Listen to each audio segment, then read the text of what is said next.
Dear student, तो आज हमारा जो टॉपिक है डिस्कशन का वो है सुपरपोजिशन ऑफ वेव्स। अब हम अज्यूम कर रहे हैं कि एक मीडियम में बहुत सारी वेव्स जो हैं वो गुजर रही हैं, एक मीडियम में बहुत सारी वेव्स जो हैं वो ट्रेवल कर रही हैं। तो जब ऐसे होगा, जैसे आपको पता है कि जब किसी मीडियम में वेव ट्रेवल करती है तो मीडियम के पार्टिकल्स ऑसिलेशन करते हैं। इस तरीके से जब किसी मीडियम में एक वेव अगर किसी मीडियम में ट्रेवल करेगी तो उस एक वेव की वजह से हमारा पार्टिकल जो है वो ऑसिलेशन करेगा। पर अगर दो वेव साइमल्टेनियसली उस मीडियम में से पास होंगी तो फिर उस पार्टिकल के पास दो तरह के एम्पलीट्यूड्स होंगे, दो तरह के डिस्प्लेसमेंट होंगे। एक डिस्प्लेसमेंट वेव 1 की वजह से, दूसरा डिस्प्लेसमेंट वेव 2 की वजह से। इस तरीके से अगर उसी मीडियम में तीन वेव्स ट्रेवल करेंगी तो फिर उसके पास तीन डिस्प्लेसमेंट होंगे, एक वेव 1 की वजह से, दूसरा वेव 2 की वजह से, तीसरा वेव 3 की वजह से। इस तरीके से अगर हम अज्यूम करें कि एक मीडियम में साइमल्टेनियसली n वेव्स क्रॉस कर रही हैं तो फिर जो एक पर्टिकुलर पार्टिकल होगा उसके पास n डिस्प्लेसमेंट होंगे। तो रिजल्टेंट डिस्प्लेसमेंट हमें कैसे मिलेगा? हम सारे डिस्प्लेसमेंट को आपस में ऐड करेंगे कि भाई ये डिस्प्लेसमेंट वेव 1 की वजह से, ये डिस्प्लेसमेंट वेव 2 की वजह से। इस तरीके से फिर हम अलजेब्रिक सम करेंगे। तो सुपरपोजिशन ऑफ वेव्स हमें क्या बताता है? तो हम लिखेंगे when various waves are traveling, when various waves are traveling in a medium, then resultant displacement of a particle of medium is given by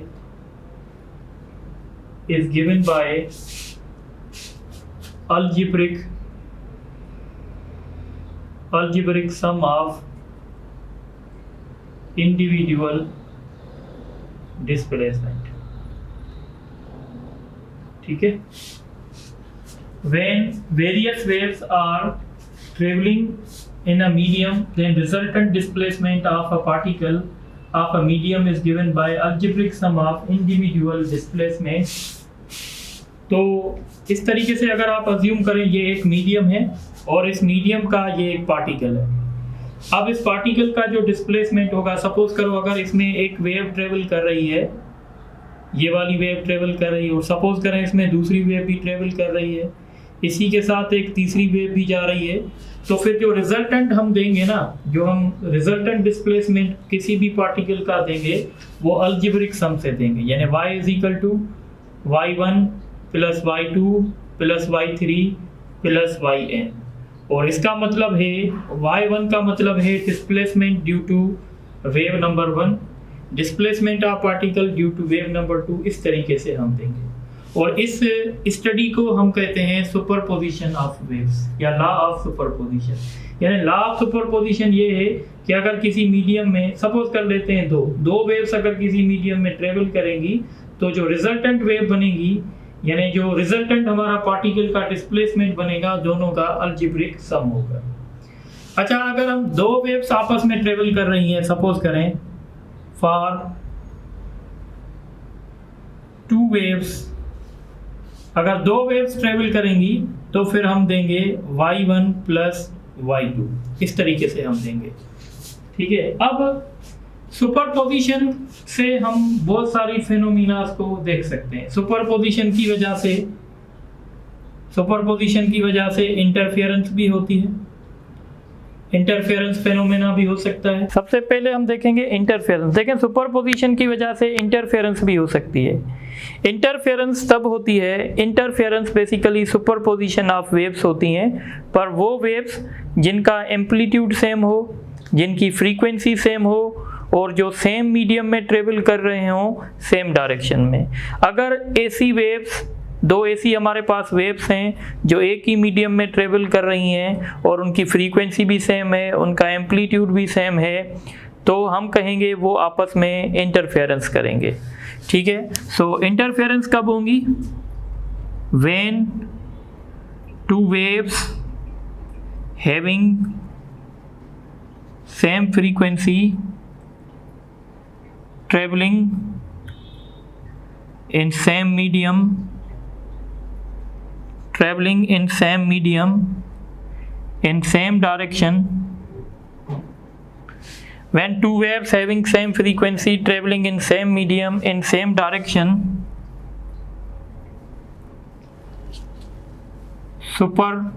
superimpose produce the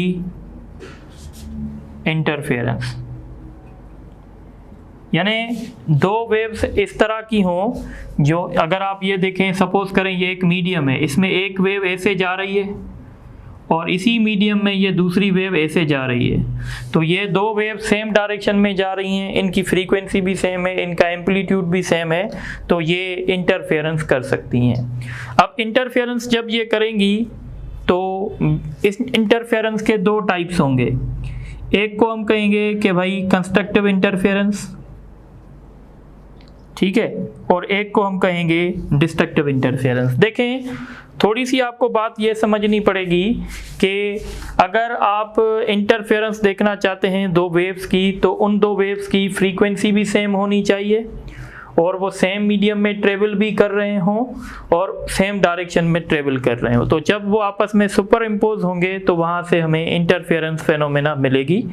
interference के दो types होते हैं, एक को कहते हैं कंस्ट्रक्टिव इंटरफेरेंस, एक को कहते हैं डिस्ट्रक्टिव इंटरफेरेंस। देखें, कभी कभी वेव्स कंस्ट्रक्टिव इंटरफेरेंस भी करती हैं, कभी डिस्ट्रक्टिव इंटरफेरेंस भी करेंगी। डिपेंड करेगा उनके पाथ डिफरेंस पे या डिपेंड करेगा उनके फेज डिफरेंस पे।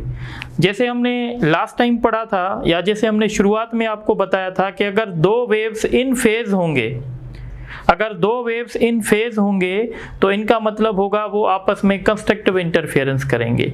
अगर दो वेव्स आउट ऑफ फेज होंगे तो वो आपस में डिस्ट्रक्टिव इंटरफेरेंस करेंगे। कंस्ट्रक्टिव इंटरफेरेंस तब होगी when two waves are in phase, जब दो वेव्स फेज में होंगे। और मैंने आपको बताया था कि दो वेव्स फेज में कब होते हैं? जब उनके बीच में फेज डिफरेंस 0 होता है, 2 पाई होता है, 4 पाई होता है, 6 पाई होता है या n पाई होता है। और यहाँ पे n जो होगा वो हमारा एक इवन नंबर होगा। यानी अगर दो वेव्स के बीच में फेज डिफरेंस 0 होगा या 2 पाई होगा या 4 पाई होगा या 6 पाई होगा या n पाई होगा तो वो वेव्स आपस में कंस्ट्रक्टिव इंटरफेरेंस करेंगी। कंस्ट्रक्टिव इंटरफेरेंस में क्या होगा? The amplitude will be double, amplitude double हो जाएगा। अगर दो वेव्स आपस में कंस्ट्रक्टिव इंटरफेरेंस करेंगी तो उनका एम्पलीट्यूड डबल हो जाएगा। सपोज करें अगर एक वेव का एम्पलीट्यूड 3 है, दूसरी वेव का भी एम्पलीट्यूड 3 है, तो अगर ये आपस में कंस्ट्रक्टिव इंटरफेरेंस करेंगी तो इनका एम्पलीट्यूड डबल मीन्स के 6 हो जाएगा। ठीक है। अच्छा, दूसरी बात, अगर दो वेव्स के बीच में, सपोज करें ये एक वेव है, ठीक है, और दूसरी वेव जो है सपोज करें यहाँ से स्टार्ट हो रही है, लेट सपोज कर लेते हैं, तो इसका मतलब है इन दो वेव्स के बीच में जो फेज डिफरेंस है वो 2 पाई है। अगर इन दो वेव्स के बीच में फेज डिफरेंस 2 पाई होगा तो ये जब आपस में सुपर इम्पोज होंगी तो रिजल्टेंट जो वेव मिलेगी उसका एम्पलीट्यूड जो है वो इंडिविजुअल से डबल हो जाएगा। और आप ऐसे याद रख सकते हैं कि अगर सपोज करें ये एक स्ट्रिंग थी, ये एक पार्टिकल था, अगर इस पॉइंट पे किसी वेव का अगर क्रस्ट आ रहा था और दूसरी वेव का भी क्रस्ट आ रहा था तो फिर कंस्ट्रक्टिव इंटरफेरेंस होगी। यानी जब भी कंस्ट्रक्टिव इंटरफेरेंस होगी तो एक वेव का क्रस्ट दूसरे वेव के क्रस्ट पे फॉल करेगा और एक वेव का ट्रफ दूसरे वेव के ट्रफ पे फॉल करेगा। तो हम लिखेंगे crust of one wave falls on the crest of other wave। ठीक है, या हम ऐसे भी कह सकते हैं trough of one wave falls on the trough of other wave.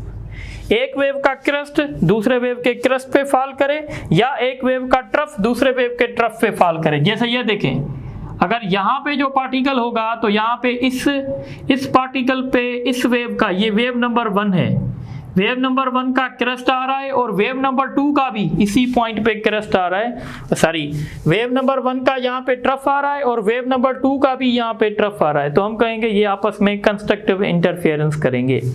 उसके बाद होगी इंटरफेरेंस का दूसरा टाइप जो है, जिसको हम कहते हैं destructive interference. Destructive interference, what is destructive interference? तो डिस्ट्रक्टिव इंटरफेरेंस तब होगी जब दो वेव्स आउट ऑफ फेज होंगे। तो when two waves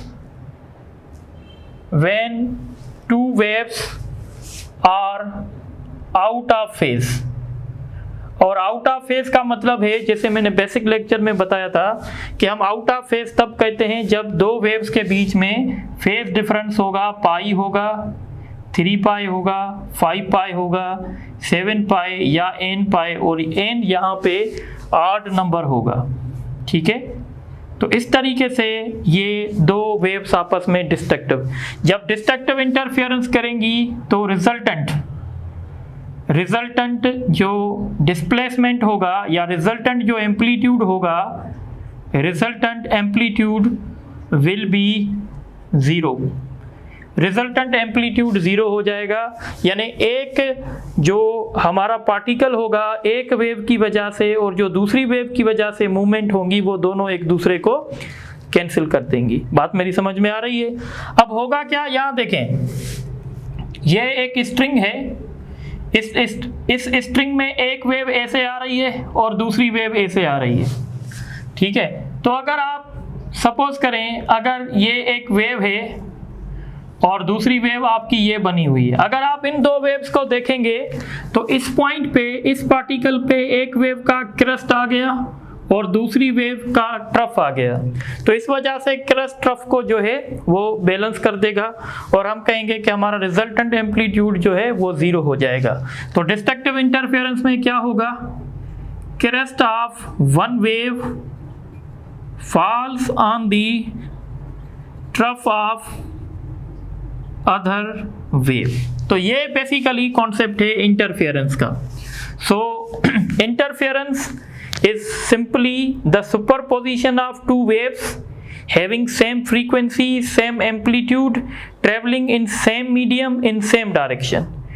There are two types of the interference. One is called the constructive interference. For constructive interference, two waves must be in phase. For destructive interference, two waves must be out of phase. तो ये सारी बातें आप यहाँ से note कर सकते हैं। तो एक सुपरपोजिशन हमने देखा इंटरफेरेंस, दूसरा सुपरपोजिशन होता है जिसको हम कहते हैं standing waves. What are the standing waves? So these standing waves is also the example of superposition. So standing waves कब बनेंगी, तो हम कहेंगे when two waves having same frequency, when two waves having same frequency traveling in same medium in opposite direction. When two waves having same frequency traveling in same medium in opposite direction, these will produce standing waves. तो standing waves कब बनेंगी? Standing waves हमेशा तब बनेंगी जब दो waves ऐसी हों जिनकी फ्रीक्वेंसी भी सेम हो, सेम मीडियम में ट्रेवल कर रहे हों पर अपोजिट डायरेक्शन में। यानी अगर ये एक स्ट्रिंग है, एक वेव ऐसे आ रही हो, दूसरी वेव ऐसे आ रही हो, इस तरीके से, तो ये दोनों वेव्स जब आपस में एक पॉइंट पे मीट करेंगी तो वहाँ पे हमें स्टैंडिंग वेव्स मिलेंगी। तो स्टैंडिंग वेव्स के लिए लाजमी है कि दोनों वेव्स जो हैं वो अपोजिट डायरेक्शन में ट्रेवल कर रही हों। इसके बाद जो तीसरा एग्जाम्पल होता है, इसको हम कहते हैं beats. So beats is also the example of superposition. अब बीट्स में क्या होगा, बीट्स में ये होगा कि दो वेव्स जो हैं सेम मीडियम में ट्रेवल करेंगे, उनका एम्पलीट्यूड भी सेम होगा और वो सेम डायरेक्शन में भी ट्रेवल करेंगे, पर मसला ये होगा कि उनकी फ्रीक्वेंसी में थोड़ा सा डिफरेंस होगा। तो हम लिखेंगे when two waves having same amplitude traveling in same medium in same direction but having slightly difference in their frequencies are known as या produces beats। ठीक है, तो आपने देखा कि इंटरफेरेंस हो या स्टैंडिंग वेव्स हो या बीट्स हो, ये जो हमारे पास एग्जांपल्स हैं ये बेसिकली सुपरपोजिशन के एग्जांपल्स हैं। तो आपको ये बात समझ में आनी चाहिए। कभी कभी हम न्यूमेरिकल्स में एक बात यूज़ करते हैं, कभी कभी क्या होता है कि हमें फेज डिफरेंस दिया जाता है। तो इफ़ टू वेव्स, ये जनरल फार्मूला में बता रहा हूँ न्यूमेरिकल के लिए, if two waves travelling in same medium having same frequency, if two waves traveling in same medium having same frequency in same direction, then amplitude of resultant wave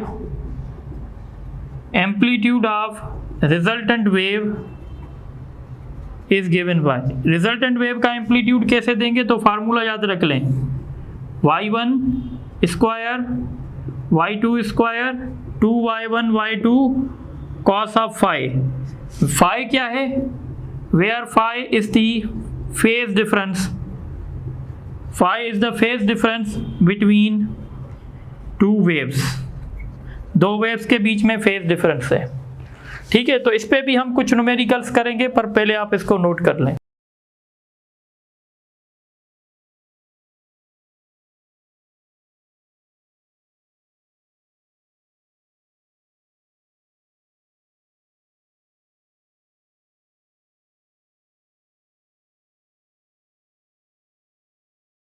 अच्छा, आप कुछ MCQs कर लेते हैं।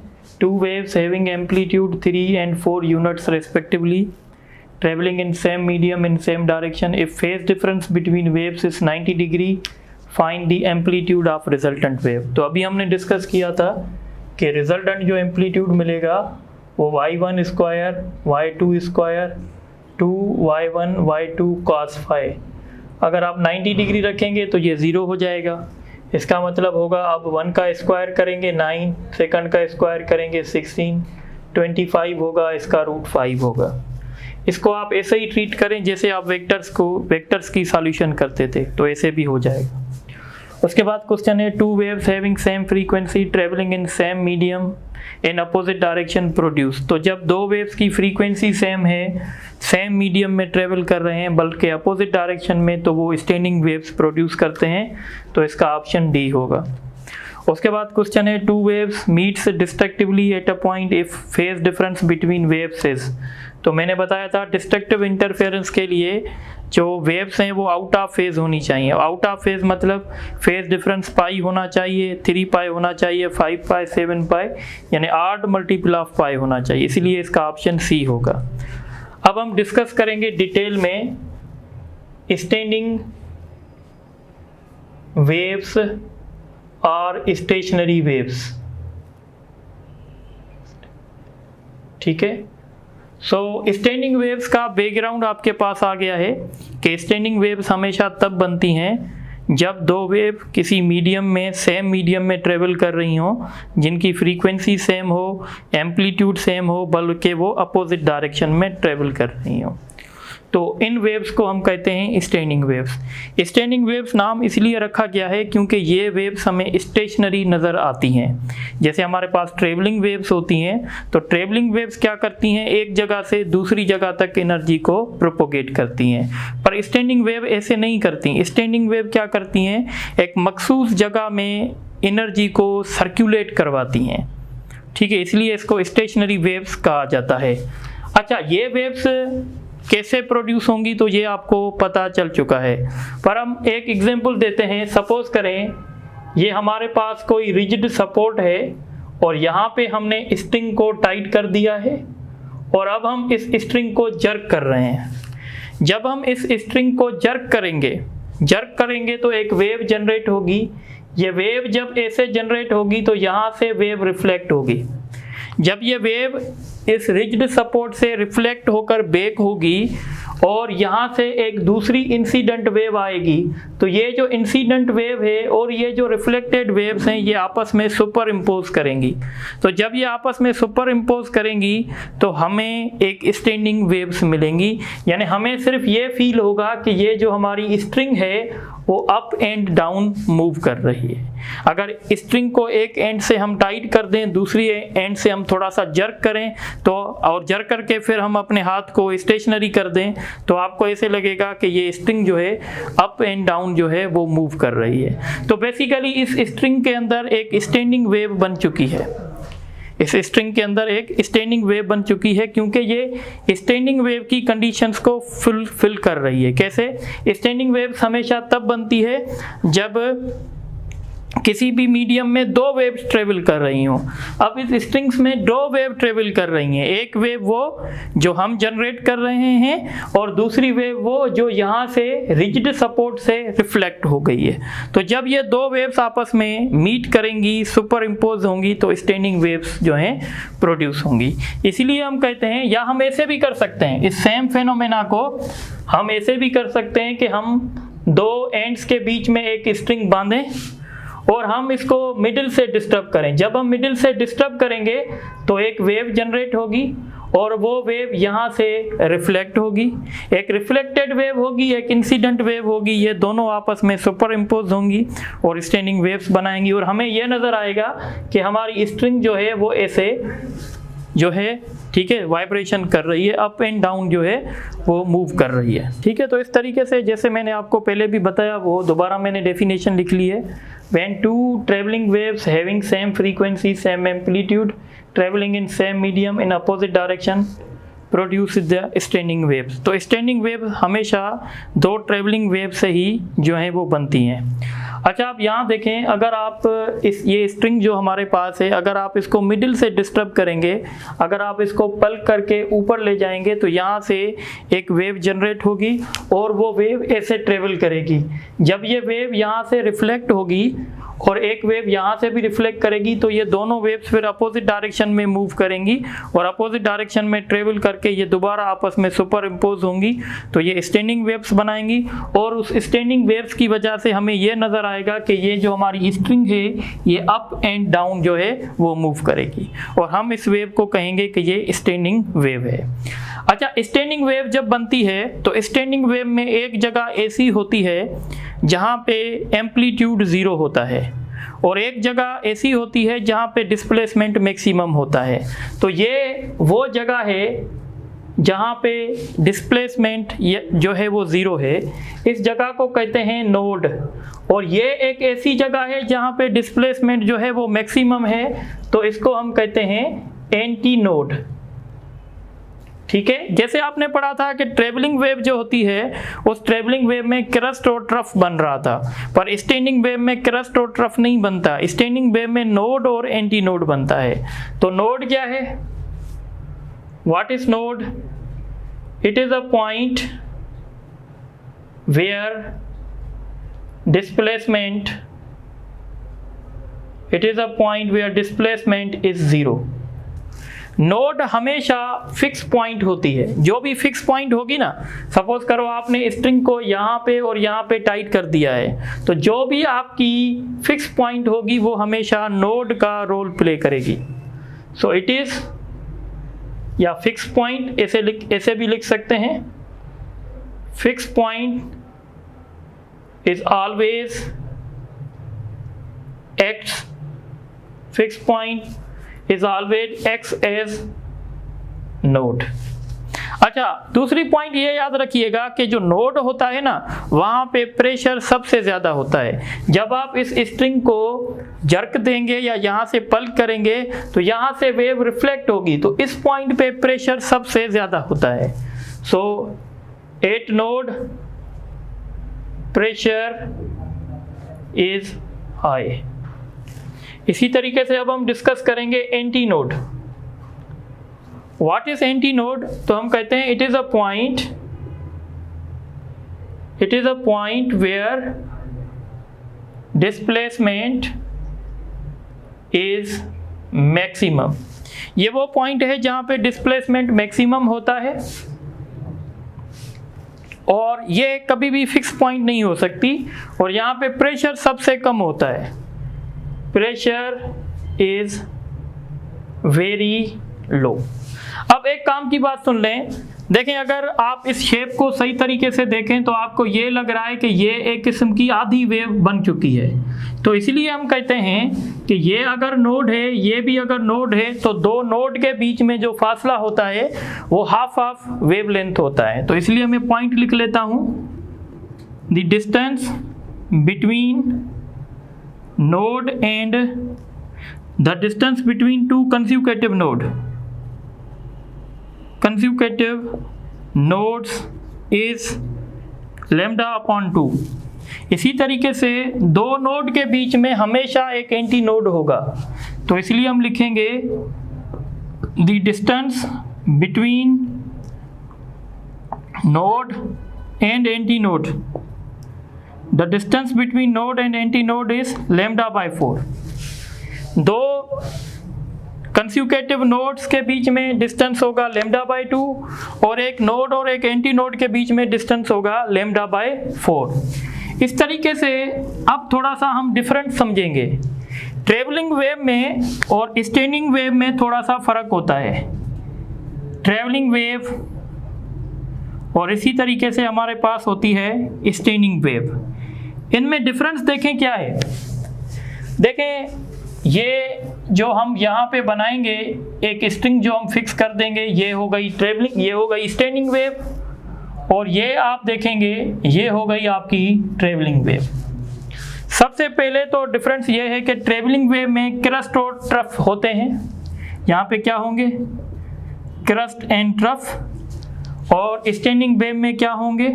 Node and anti node. एक बात तो ये क्लियर हो गई। दूसरी बात यह है कि जो ट्रेवलिंग वेव होती है ना, उस ट्रेवलिंग वेव में हर एक पार्टिकल के पास एम्पलीट्यूड एक जैसा होता है। देखें, अभी इस पार्टिकल के पास इतना एम्पलीट्यूड है, फिर थोड़ी देर के बाद ये वाला पार्टिकल भी इतना ऊपर जाएगा। यानी हम ये कहेंगे कि ट्रेवलिंग वेव में all particles of medium have same amplitude. All particles of medium have same amplitude. अगर ये वाला पार्टिकल इतना ऊपर गया है तो थोड़ी देर के बाद ये वाला पार्टिकल भी इतना ही ऊपर जाएगा। हर पार्टिकल के पास एक जैसा एम्पलीट्यूड होगा, पर स्टैंडिंग वेव में ऐसा नहीं होगा। स्टैंडिंग वेव में ये होगा कि कुछ पार्टिकल के पास डिस्प्लेसमेंट यानी एम्पलीट्यूड ज्यादा होगा और कुछ पार्टिकल के पास एम्पलीट्यूड कम होगा। तो इसलिए मैं लिखूंगा all particles have different amplitudes। दूसरा डिफरेंस ये हो गया। तीसरा जो है डिफरेंस वो ये है कि ट्रेवलिंग वेव में अगर आप यहाँ पे देखें तो ट्रेवलिंग वेव में ये जितने भी पार्टिकल्स एक वेवलेंथ में बनेंगे, ये सारे पार्टिकल्स जो हैं वो आपस में फेज में नहीं होंगे।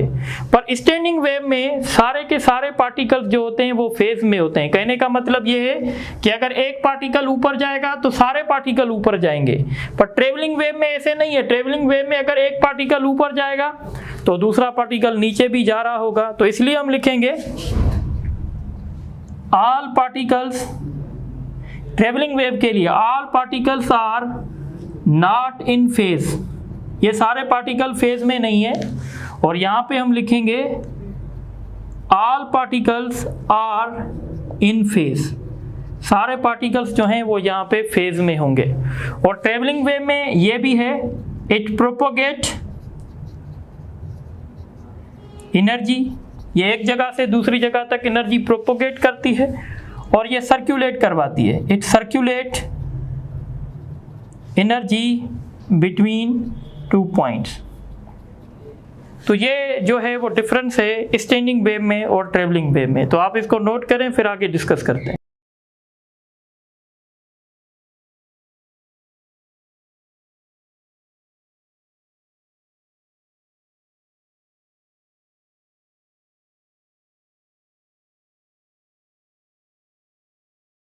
अच्छा, अब ये कुछ MCQs हैं। So MCQs number 1, the point in standing wave where amplitude is 0। तो उस पॉइंट को आपको पता है हम नोड कहते हैं।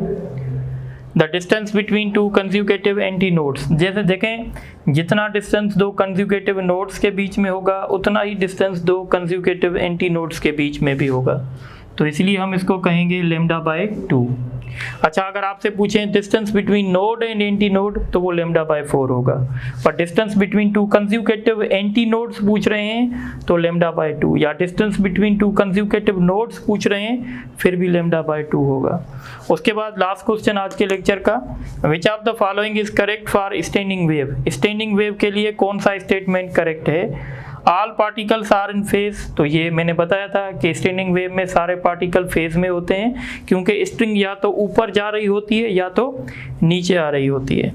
All particles have same amplitude, तो ये गलत है, हर एक पार्टिकल के पास सेम एम्पलीट्यूड नहीं होगा।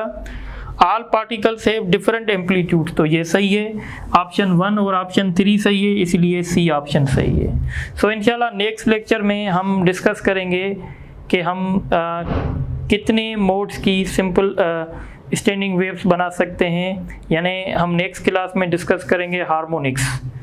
ठीक है, तो इसी तरीके से आज के लेक्चर में इतना ही है, फिर इंशाल्लाह कल कोई दूसरा लेक्चर डिस्कस करेंगे। Thank you very much.